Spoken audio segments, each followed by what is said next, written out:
sétimo ano, estamos de volta com mais uma videoaula de ciências e dessa vez eu trago conteúdo novo para vocês. Iremos ver a classificação dos seres vivos, como que é que os seres vivos se ordenam, se organizam, como é que a gente pode diferenciar, um animal de uma planta, porque eles são classificados dessa forma. Porque não podemos dizer, já que aves e insetos voam, porque eles não podem ter um grau de parentesco. Nós sabemos que aves e insetos são totalmente diferentes, pertencem a grupos diferentes. Inclusive, a ave é um animal que tem estruturas mais complexas, e insetos é um invertebrado, são estruturas mais simples, é menor. Então, como o próprio nome vem dizendo, classificação, como foi possível e como é que hoje se classifica a diversidade de seres vivos no planeta. Mas antes disso, é importante que vocês tenham compreendido os conteúdos anteriores, que inclusive já foram expostos aqui, resumos, sobre o que a gente viu em sala de aula no primeiro bimestre. Então, é importante que vocês compreendam os assuntos anteriores para compreender os próximos, inclusive esse. Então, como é conteúdo novo, eu trouxe para vocês esse assunto em 2 vídeos. Nesse, eu irei falar da classificação de seres vivos, a importância de classificar os seres vivos, trazer um histórico de como iniciou a classificação, a organização de seres vivos na Terra. E em um outro, eu venho falar dos reinos, certo? Dos reinos, que é o último tipo de classificação, da diversidade de seres em reinos. Então, vamos dar início, à nossa videoaula. Por que é importante classificar os seres vivos? Porque é necessário, nós sabermos a que grupo nós pertencemos. Então, é muito importante a classificação, porque permite a organização, a padronização e o rápido acesso às informações. Quando a gente classifica um ser vivo, nós acabamos por aprender sobre ele, se ele tem alguma propriedade medicinal, quais são aqueles seres vivos que estão em extinção. E nós sabemos que o mundo apresenta uma grande diversificação, uma grande variedade de ser vivo. Permite a gente conhecer, os seres vivos. Então, a classificação ela traz muito benefício para a sobrevivência dos seres vivos no planeta. Através da classificação, nós conseguimos saber se aquele ser vivo está em extinção ou não, como podemos classificá-lo, quem foi que deu origem àquele ser vivo. Então, a classificação ela é de grande importância.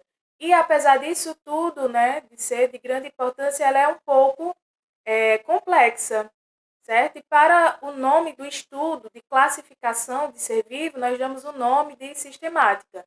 É uma área da biologia que procura identificar, compreender, organizar os seres vivos e classificá-los, certo?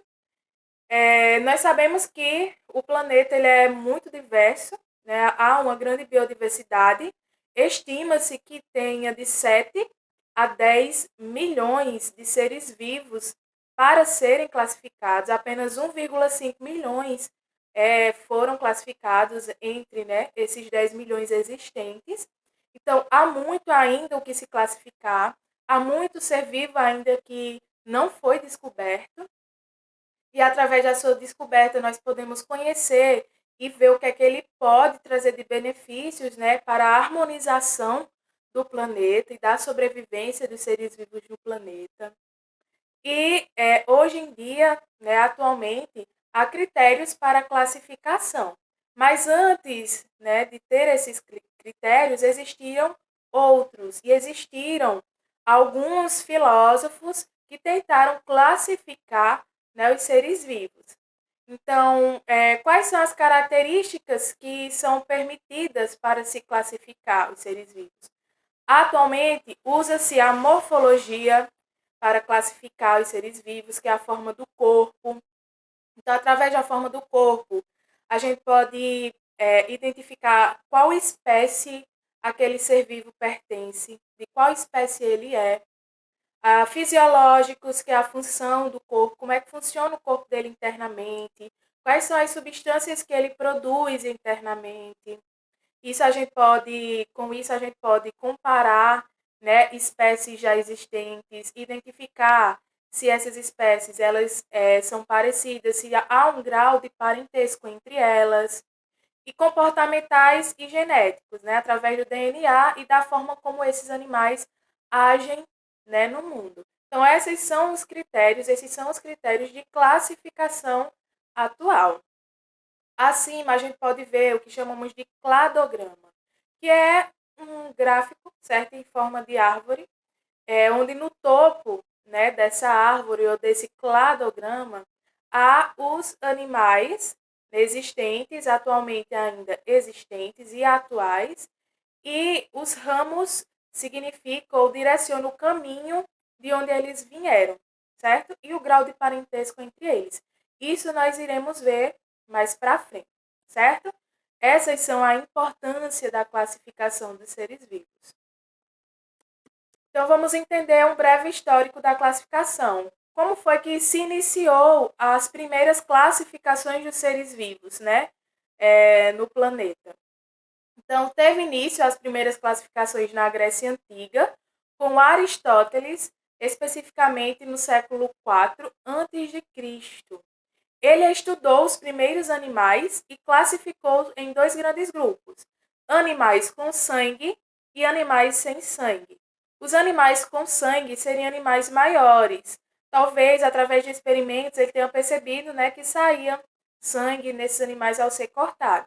E os animais sem sangue seriam aqueles animais menores, como insetos, lesma, aqueles animais de corpo mole, que não emitia a cor, né, vermelha do sangue ao ser cortado, alguma coisa do tipo. Então, essa foi a primeira classificação dos seres vivos: animais com sangue e animais sem sangue, proposto por Aristóteles. Mais para frente, Teofrasto, né, ele era discípulo de Aristóteles, porém ele era botânico, gostava de estudar as plantas e propôs, né, um critério de classificação das plantas. Ele pegou o tamanho e classificou as plantas pelo tamanho.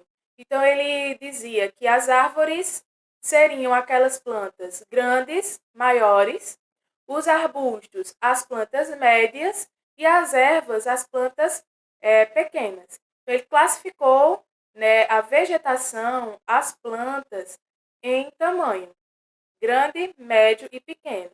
Grande, árvore; médio, arbustos; e pequeno, ervas, certo? E outros, fora Teofrastos, outros naturalistas, né, admiradores da natureza, procurou classificar a biodiversidade, né, os seres vivos no planeta. E essa classificação, ele às vezes tirava pelo ambiente em que vivia, classificava os seres vivos pelo ambiente no qual eles viviam. Então, digamos que todos os seres vivos que voavam, eles classificavam em seres vivos aéreos. Aqueles seres vivos que andavam, terrestres. E aqueles seres vivos que viviam na água, né, no mar, aquáticos. Porém, o problema dessas classificações é que muitos seres vivos eram diferentes, eram agrupados, né, nesses sistemas de localização de ambiente. O mesmo ser vivo podia ser aéreo e terrestre. Um exemplo são os insetos. Tem inseto que voa e, ao mesmo tempo que voa, ele também anda. E em qual classificação ele se encaixaria? Terrestre ou aéreo? Então, havia, né, por causa disso, um problema nesse tipo de classificação. E chamamos esse tipo de classificação de artificiais. São classificações baseadas em coisas superficiais, certo? Em características superficiais dos seres vivos, né, que é um ambiente em que vivia. Então, nós chamamos esse tipo de classificação de artificial. E hoje nós temos a classificação natural, chamadas de naturais, que é baseada em características morfológicas, que é a forma do corpo, em características fisiológicas, que é o que ocorre dentro do corpo, né, do animal, e o DNA. E quem iniciou, né, um processo de classificação que é até atualmente hoje usada foi Carl von Linné, né, conhecido como Linneu. Ele era sueco e procurou classificar os seres vivos de acordo com a forma do corpo, morfologia e fisiologia, que é o que acontece dentro do corpo, como também a anatomia, certo? É o que forma o corpo daquele animal, certos ossos, os músculos e tudo mais. Então, o Linneu, ele é bastante conhecido e é o mais aceito. A sua classificação ela é a mais aceita, que é atualizada, né? Até hoje, apesar de ter sofrido algumas modificações, claro, mas até hoje é utilizada por nós pelos sistematas, né? São aqueles pesquisadores, aqueles profissionais que estudam a classificação dos seres vivos. Então, Linneu, ele escreveu um livro, Sistema Natural, certo? E nesse livro ele colocou os critérios de como classificava os seres vivos. Então, ele é um dos mais conhecidos dentro da classificação, é Linneu, certo? Não esqueçam desse nome, Linneu. E como foi que Linneu classificava, né? Linneu, como classificava através de morfologia do corpo do animal e fisiologia, sofreu uma modificação nesse seu tipo de classificação. Ainda assim, hoje em dia, né, a classificação de seres vivos atuais através da forma do corpo, das estruturas internas, do seu DNA, certo? Que é a classificação molecular. E para a classificação dos seres vivos, nós damos o nome de categorias taxonômicas ou de taxons. É uma classificação que ordena ou organiza os seres vivos hierarquicamente, começando de uma unidade, onde essa unidade vai ser a espécie. Na espécie, o indivíduo ele vai juntar o máximo de características semelhantes. É nas espécies que nós encontramos maior quantidade de características. E essas características elas são extremamente semelhantes. E quais são as categorias, né, taxonômicas? Quais são elas? Que são ordenadas hierarquicamente. É a espécie, tem o gênero, a família, a ordem, a classe, o filo e, por último, o reino, certo? São as categorias taxonômicas. Taxons são os animais, são os grupos de animais. Por isso que é a categoria taxonômica. E o que é que classifica esses animais nessas categorias? É o grau de semelhança, certo? O grau de semelhança de características físicas que eles possuem, ok? Então, a unidade básica para essa classificação é a espécie. Todos os animais eles vão se basear a partir da espécie, que é a qual pertence, a qual o indivíduo pertence, a que reúne mais características semelhantes. Então, o que são espécies? Espécies são grupos de indivíduos semelhantes que, em condições naturais, são capazes de se reproduzir e de dar origem a descendentes férteis, certo? Então, espécie, quando tem dois indivíduos de uma mesma espécie, eles conseguem se reproduzir e gerar o quê? Descendentes. Então, nesse tipo de classificação, quanto mais distante da espécie, menos características os seres vivos irão compartilhar. Então, vamos pensar assim, né? A espécie, ela é a unidade que comporta muito mais características semelhantes. Quando chega em gênero, já não há tanta característica semelhante assim. Quando chega na família daquela espécie, já as características ainda, né, estão mais distantes ainda. Em ordem, características se distanciam ainda mais, classe ainda mais, no filo ainda mais e no reino ainda mais, certo? Então, quanto mais próximo do reino, da categoria reino, menos características serão compartilhadas entre aqueles seres vivos, certo? Então, a gente vê as setas, ó. A seta subindo de espécie para reino, há uma maior diversidade biológica, ou seja, uma maior variação de seres vivos entre os representantes por categoria. E quando é de reino para espécie, há uma maior semelhança entre os representantes, né, por categoria. Há uma maior semelhança de características. Então, nós podemos ver aqui, né, por exemplo, que as espécies, ela compartilha maior quantidade de características, são os mais semelhantes possíveis. Um conjunto de espécies que compartilham a mesma característica forma um gênero. O gênero que compartilham características semelhantes forma uma família. A família que compartilham características semelhantes forma uma ordem. A ordem que compartilha características semelhantes forma a classe irá formar o filo e o filo vai formar o reino. Porém, quanto mais distante da espécie, menos características serão compartilhadas, certo? Menos características semelhantes serão compartilhadas. Aqui nós temos um exemplo do cão, certo? Do cachorro, que nós conhecemos. Então, tem um reino Animalia, né? O cão faz parte do reino Animalia.